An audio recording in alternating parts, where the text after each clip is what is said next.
नारद पुराण के अनुसार सभी मासों में श्रेष्ठ कार्तिक माह के कृष्ण पक्ष की अष्टमी को कारका अष्टमी नामक व्रत का विधान बताया गया है। इसे लोक भाषा में अहुई आठे या अहुई अष्टमी भी कहा जाता है। अहुई का शाब्दिक अर्थ है अनहोनी को होनी में बदलने वाली माता। इस संपूर्ण सृष्टि में अनहोनी या दुर्भाग्य को टालने वाली आदिशक्ति देवी पार्वती हैं। इसलिए इस दिन माता पार्वती की पूजा अर्चना अहुई माता के रूप में की जाती है। ये व्रत सभी माताएं अपनी संतान की रक्षा तथा सुख समृद्धि के लिए रखती हैं। इस दिन व्रत करने की विधि बिल्कुल करवा चौथ जैसी होती है, लेकिन इस दिन चांद को अर्घ्य न देकर तारों को अर्घ्य दिया जाता है। महिलाएं पूरे दिन अपनी संतान की लंबी उम्र की कामना करते हुए निर्जल व्रत रखती हैं और रात को तारों को अर्घ्य देने के बाद व्रत का पारण करती हैं। अहुई माता से मनवांछित फल पाने के लिए निम्न मंत्रों का जाप करना चाहिए।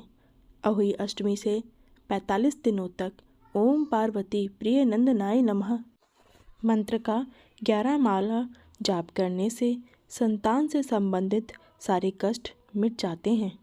इसके अतिरिक्त ओम उमा देव्य नमः इस मंत्र का भी जाप कर सकते हैं। अहुई माता व्रत कथा। पुराने समय की बात है, दतिया नामक नगर में एक सेठ चंद्रभान रहता था। उसकी पत्नी का नाम चंद्रिका था, जो बहुत गुणवती, सुंदर तथा चरित्रवान थी। उसकी कई संतानें हुईं, मगर सभी की छोटी आयु में ही मृत्यु हो जाती थी।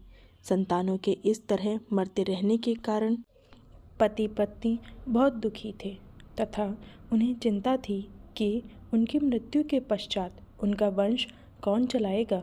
एक दिन दोनों ने सोचा कि हम सब कुछ त्याग कर जंगलों में निवास करें, और यह सोचकर वे सब कुछ छोड़कर जंगल की ओर चल पड़े। चलते चलते पति पत्नी बद्रिका आश्रम के पास शीतल कुंड के समीप पहुँचे और वहाँ जाकर प्राण त्यागने का मन बना लिया और अन्न जल त्याग कर बैठ गए। इसी तरह बैठे कई दिन बीत गए। तब 7वें दिन आकाशवाणी हुई कि तुम दोनों अपने प्राण मत त्यागो, यह दुख तुम्हें पिछले जन्म के पाप कर्मों से मिला है। ए सेठ, अब तुम अपनी पत्नी से आने वाले कार्तिक मास के कृष्ण पक्ष की 8वीं तिथि को व्रत करवाना, जिसके प्रभाव से अहू देवी प्रकट होंगी। तुम उनसे अपने पुत्रों की दीर्घ आयु मांगना। व्रत के दिन तुम राधा कुंड में स्नान करना।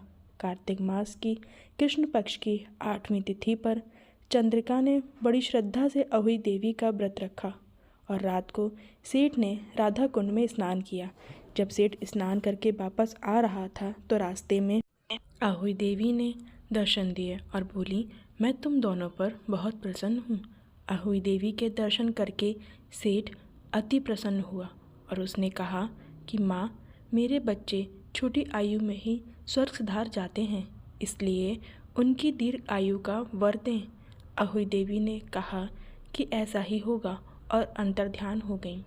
कुछ समय पश्चात सेठ के यहाँ पुत्र पैदा हुआ और बड़ा होकर विद्वान, शक्तिशाली और प्रतापी हुआ।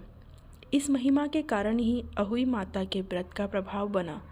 उस दिन कार्तिक मास की कृष्ण पक्ष की 8वीं तिथि थी, इसलिए सभी माताएं इस दिन व्रत रखती हैं तथा विधि अनुसार पूजा आराधना करते हुए अपने बच्चों की दीर्घायु की कामना करती हैं।